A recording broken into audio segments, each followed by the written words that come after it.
Bagaimana jika kamu menemukan emas besar di gurun pasir yang panas dan sekarang sedang berusaha mengambilnya, namun masih belum berhasil mengambil emas itu karena terlalu besar?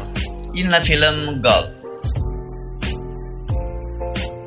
Sebelumnya, pria itu yang kita panggil saja Johnny sedang menaiki kereta untuk pergi ke suatu tempat.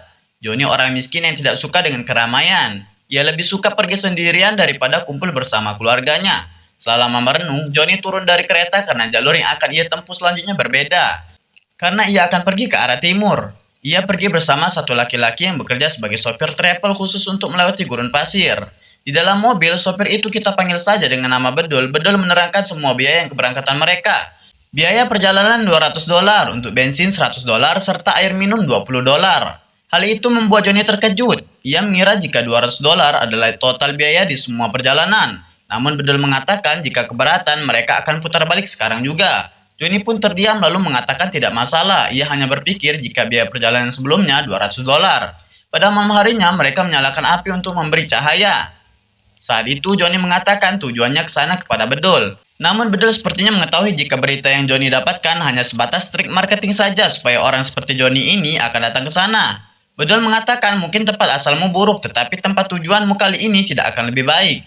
Esok harinya mereka melanjutkan perjalanan. Namun Johnny yang kini sedang menyupir mobil mereka tidak sengaja melakukan sesuatu sehingga membuat mobilnya mogok. Bedul pun marah kepadanya karena sebelumnya ia telah mengatakan untuk jangan melakukan itu. Johnny pun keluar dari mobil dan minta maaf pada Bedul. Kemudian pria itu memakai topinya dan berjalan ke tepi untuk mengeluarkan air dari burungnya atau sering kita sebut pipis. Setelah selesai pipis, ia tidak sengaja melihat tumpukan batu yang terlihat aneh. Johnny pun mendekati batu itu. Setelah ia lihat dari dekat, ternyata itu adalah emas. Johnny bingung harus bagaimana. Ia ragu untuk memberitahu Bedul, karena ia belum terlalu percaya kepada orang yang baru ia kenal. Namun akhirnya ia memanggil Bedul karena tidak ada pilihan lain lagi. Ketika telah berada di dekatnya, Bedul mencoba melihat apakah benar ini emas dengan membakarnya. Jika batu itu berubah menjadi hitam berarti itu bukan emas. Namun ternyata itu benar emas. Mereka pun mulai menggali emas itu. Mereka berdua mencoba menarik bongkahan emas menggunakan mobil. Mobilnya menarik dengan kencang tetapi tetap tidak bisa karena talinya putus. Bedul turun dari mobil lalu menyuruh Johnny untuk mengikat talinya lagi. Johnny pun menurutinya untuk mengikat tali yang putus itu. Tetapi setelah dicoba lagi, tali itu pun putus lagi. Bedul pun kesal karena ternyata emas itu sangat besar sehingga mereka kesulitan. Bedul lanjut menggali emas itu dengan marah-marah. Begitupun dengan Johnny yang terlihat kelelahan karena udara di sana sangat panas. Namun hal itu tidak membuat mereka menyerah. Mereka terus menggali emas itu namun hari semakin gelap. Bedul mengajak Johnny untuk mencari kayu bakar karena untuk pencahayaan di malam hari. Sebab di sini jika malam banyak makhluk buas. Tapi jika ada cahaya, makhluk itu tidak berani mendekat. Johnny melihat di sekelilingnya dan akhirnya Johnny mengikuti sopir itu untuk mencari kayu bakar. Malam harinya mereka menyalakan api di dekat emas itu. Bedul mengatakan sepertinya ia tidak jadi ke timur. Johnny menanyakan kenapa. Bedul mengatakan jika lebih baik mengambil emas itu daripada pergi ke timur. Bedul pun mengajak Johnny untuk meloncat-loncat dan berteriak karena merasa beruntung. Johnny mengikuti sopir itu. Kemudian Bedul mengatakan jika jalan satu-satunya adalah membawa eskavator ke sini. Ia tahu tempat alat yang mereka butuhkan 2 jam dari sini. Artinya untuk mengambil eskavator ke sini kurang lebih 4 jam. Tapi Bedul mengatakan jika hanya ada satu orang yang boleh pergi dari sini. Karena satunya lagi harus tetap menjaga emas. Bedul menyuruh Johnny mengambil alatnya dan ia akan tetap menjaga emas. Tapi pesan Bedul, Johnny harus mencari alasan kepada pemilik eskavator supaya emasnya tidak ketahuan orang. Namun Johnny mengatakan kenapa harus ia yang pergi. Lebih baik Bedul saja yang pergi dan ia menjaga emasnya. Karena Bedul lebih tahu di mana lokasi alatnya. Bedul pun mengatakan jika dia akan jujur kepada Johnny. Bedul tidak merendahkannya tapi ia khawatir jika Johnny tidak akan tetap waras selama Johnny tinggal di sini. Mungkin saat ini Johnny bersamanya akan terasa aman. Tapi setelah ia tinggalkan bersama mobilnya, Bedul khawatir jika Johnny akan terancam karena belum tahu daerah sini. Mungkin akan banyak mobil orang lewat, tetapi jika mereka tahu ada emas di sini, mereka tidak akan membiarkan emas itu hanya untuk kita berdua saja. Selanjutnya Johnny harus mengatur minumnya, harus makan dengan hemat. Tetapi sepertinya Johnny menyetujui semuanya. Keesokan harinya mereka mulai melanjutkan rencana semalam. Bedul akan pergi mengambil eskavator dan Johnny akan menjaga emas. Johnny dibekali minum dan makan yang sedikit serta telepon untuk menghubungi Bedul saat sesuatu terjadi. Singkat ceritanya, Bedul pun pergi dari sana. Johnny kembali menutup emas itu dengan pasir di sana supaya tidak terlihat orang. Lalu ia membuat sesuatu untuk berteduh dari panas matahari. Kemudian ia duduk dan melihat teleponnya. Tetapi sepertinya di sana sulit sinyal. Hari pertama di gurun pasir sangat melelahkan. Johnny mulai mengumpulkan kayu bakar untuk pencahayaan di malam harinya. Namun saat Johnny meletakkan kayu bakarnya, ada kelajengking yang muncul di sana. Untung saja kelajengking itu kecil. Johnny dengan mudah dapat mengusirnya. Hari mulai gelap, Johnny telah membuat api untuk pencahayaan. Ia duduk di sana sambil makan makanan kaleng. Karena Johnny hanya ada makanan-makanan kaleng, tapi hanya 1 sendok makan, Johnny berhenti makan. Johnny harus hemat karena Bedul belum tahu kapan akan kembali lagi. Ia merenungi nasibnya hingga tertidur. Esok harinya, ia terbangun dari tidurnya karena panas matahari yang membakar kulitnya. Tubuh Johnny sangat lemas. Ia berdiri dan langsung mencari teleponnya untuk menghubungi Bedul. Namun sepertinya telepon itu tidak mendapatkan sinyal sehingga telepon dari Bedul terputus. Johnny pun kesal dan kembali duduk sambil memandangi emas besar dari sana. Setidaknya ia masih bisa tersenyum melihat emas itu dan berharap Bedul cepat datang untuk membawa alat yang mereka butuhkan ke sini. Johnny pun kembali semangat untuk mengumpulkan kayu bakar. Ia menarik kayu bakar itu dengan sisa kekuatannya mendekat emas. Kemudian Johnny menutup emas dengan batu karena takut emas itu dilihat orang lain. Lalu ia pergi dari sana karena melihat sesuatu di ujung gurun. Setelah mendekat ke sana, Johnny menemukan kerangka pesawat yang telah hampir hancur. Mungkin saja pesawat ini mengalami kecelakaan di masa yang cukup lama. Johnny mendekati pesawat itu dan melihat-lihat. Ia masuk ke dalam pesawat untuk duduk di kursi yang cukup empuk. Tapi ia ragu jika terlalu jauh dari emas. Johnny pun memutuskan untuk membawa sebagian kerangka pesawat untuk mendekati emas itu. Johnny mulai mengumpulkan kerangka yang dapat diambil dari sana. Setelahnya, ia duduk lagi di kursi itu dan minum. Namun Johnny minum hanya untuk membasahi tenggorokannya saja karena ia harus hemat air.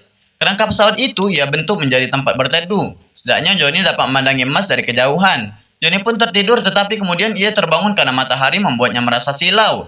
Tidak disangka hari telah mulai gelap kembali. Namun belum ada tanda-tanda Bedul akan kembali. Setidaknya emas itu berada di dekatnya. Ia tidak ada teman untuk bicara hingga Johnny bicara dengan kadal gurun. Johnny mengambil sebongkah emas di sana dan membawanya kemanapun ia pergi. Saat ini Johnny ditelepon oleh Bedul. Ia mengatakan jika terkena kendala, mesin mobilnya panas sehingga membutuhkan waktu yang cukup lama untuk sampai ke sana. Johnny mengatakan jika ia berhasil memecahkan segumpal emas. Tapi Bedul sepertinya takut jika Johnny akan pergi dari sana. Bedul mengatakan jika segumpal itu sangat sedikit. Apakah mau kehilangan emas yang banyak di sana? Jangan menyanyiakan kesempatan ini. Tetap bersama emas di sana. Kita akan dapatkan semuanya. Johnny pun setuju. Kemudian Johnny tidur sambil membawa bongkahan emas itu. Johnny merasa aman jika emas itu berada di sisinya. Bongkahan emas sangat besar di tangannya, tapi yang Johnny butuhkan sekarang adalah makanan dan minuman. Johnny sangat merasa lapar karena makanan kalengnya telah habis. Minumannya hanya tersisa 1 botol lagi. Di saat pria itu minum, tiba-tiba ada ular yang akan mendekatinya. Johnny tidak takut. Ia berniat akan menjadikan ular itu makanan malamnya. Ketika ular itu tiba-tiba berhenti, Johnny mengambil benda tajamnya untuk membunuh ular. Ia bergerak perlahan supaya ular tidak pergi kabur. Namun ketika ia menyerang ular itu berhasil selamat dan kabur. Johnny sangat kesal karena minumannya yang telah sedikit itu tumpah karena terkena kakinya sendiri saat ia menerkam ular. Ia berkata kasar kepada dirinya sendiri dan merasa bodoh karena perlakuan dirinya sendiri. Namun air yang telah tumpah hanya dapat disesalinya saja. Singkat ceritanya, Johnny sudah 3 hari berada di gurun pasir ini. Ia masih mencoba bertahan hidup demi emas itu dengan mencoba mengambil lebih banyak serpihan pesawat supaya tidak terlalu panas. Namun dari kejauhan, Johnny melihat seorang manusia bertutupan kepala sedang menujunya. Johnny masuk ke dalam kerangka pesawat karena ingin bersembunyi. Johnny tidak ingin membagi emas itu kepada siapapun.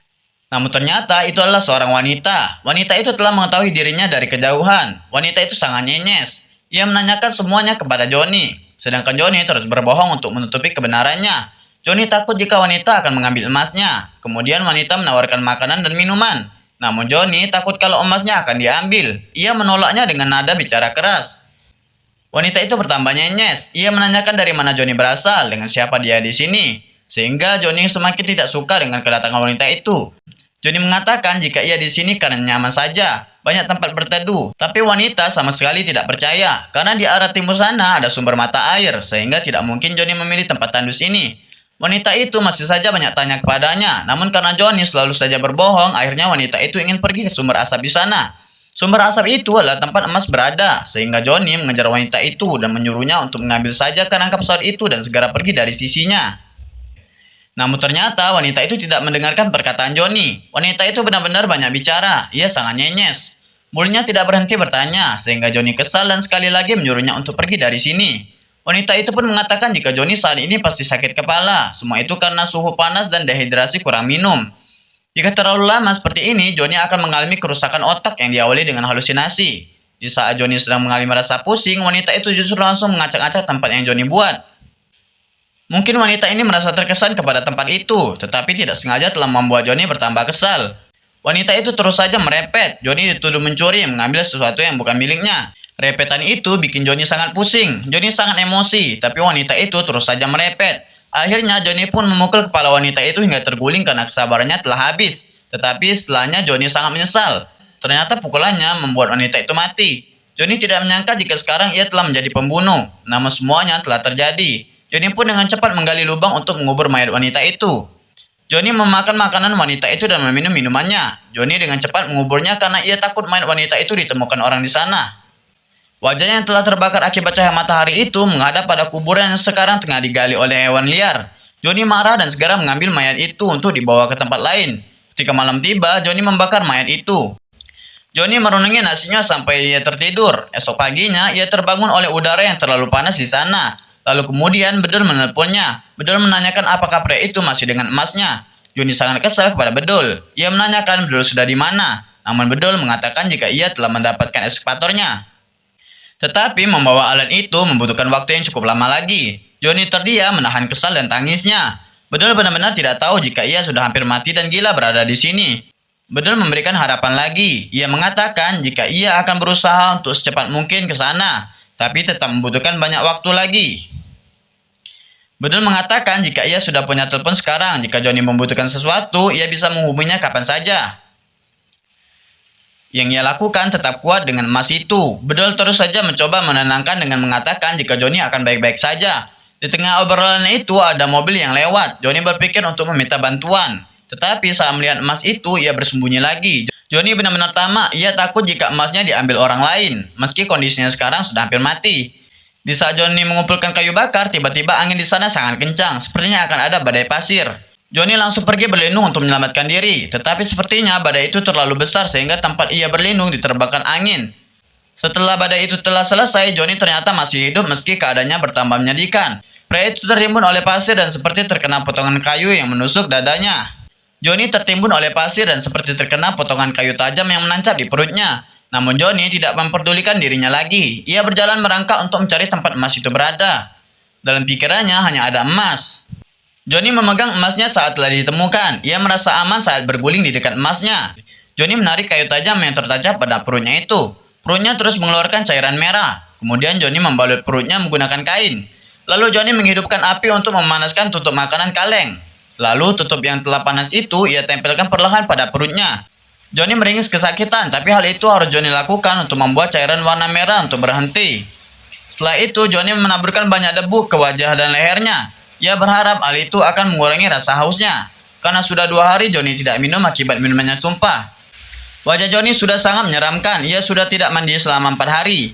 Kulitnya kering dan pecah-pecah. Cuaca di gurun itu sangat panas. Sepertinya Johnny telah mengalami halusinasi tinggi. Ia pingsan tidak sadarkan diri. Namun saat kesadarannya mulai ada, ia samar-samar melihat wanita yang ia bunuh kemarin sedang mengarahkan panah pada kepalanya. Namun ternyata wanita itu tidak berniat jahat. Wanita itu memberikan sedikit minumannya untuk Johnny. Panasnya matahari di sana sungguh membuat Johnny sakit kepala. Ia berkali-kali pingsan tidak sadarkan diri. Johnny akhirnya mengambil telepon dan menelpon Bedul. Ia menanyakan di mana Bedul. Namun Bedul mengatakan ada siapa lagi di sana. Johnny akhirnya tahu jika Bedul telah melihat dirinya dari kejauhan. Namun Bedul mengatakan ada siapa lagi di sana. Johnny akhirnya tahu jika Bedul telah melihat dirinya dari kejauhan. Bedul menanyakan apakah wanita itu tahu tentang emas. Tetapi Johnny mengatakan tidak. Bedul pun menyuruh Johnny untuk menyingkirkan wanita itu. Johnny masih saja percaya kepada Bedul dan menyetujuinya. Namun saat baru saja Johnny telepon, wanita itu datang dan menawarkan makanan kepadanya. Karena wanita itu merasa kasihan. Tetapi Johnny malah menyuruh wanita itu pergi dari sana. Johnny takut wanita akan mengetahui emasnya. Bahkan wanita berbaik hati menawarkan dirinya untuk mengantarkan Johnny ke sumber air tidak jauh dari sana. Tapi Johnny malah bertambah marah dan menyuruh wanita itu pergi. Kemudian wanita menanyakan apakah Johnny mengetahui di mana saudaranya. Johnny pun berbohong dengan mengatakan tidak. Akhirnya wanita itu pun pergi menjauh. Kemudian sopir menelpon lagi dan menanyakan apakah Johnny sudah menyingkirkan wanita itu. Johnny pun mengiyakannya. Bedul mengatakan jika ia telah melihat asap di sana, apakah Johnny di sana? Johnny menjawab iya. Selanjutnya tiba-tiba datanglah segeromol hewan buas yang mendekati Johnny. Johnny berteriak meminta sopir untuk segera menolongnya di sini.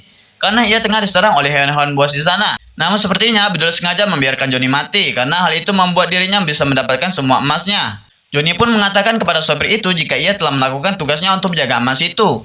Johnny menemukan emasnya, maka ia berhak memilikinya. Namun Bedul sama sekali tidak menjawabnya. Ia menikmati kematian Johnny dari kejauhan. Sampai akhirnya Johnny mati dimakan oleh hewan buas di sana. Setelah semuanya telah selesai, Bedul pun mendekati mayat Johnny yang telah mati dengan membawa alat untuk mengambil emasnya. Namun tiba-tiba satu anak panah menembus jantungnya yang membuat Bedul ikut mati bersama Johnny di sana. Cerita pun selesai. Pelajaran yang dapat kita ambil dari film ini adalah jangan kurang minum. Itu. Mimin di sini pamit, sampai jumpa di film selanjutnya. Asik bener ya. Son ye ho.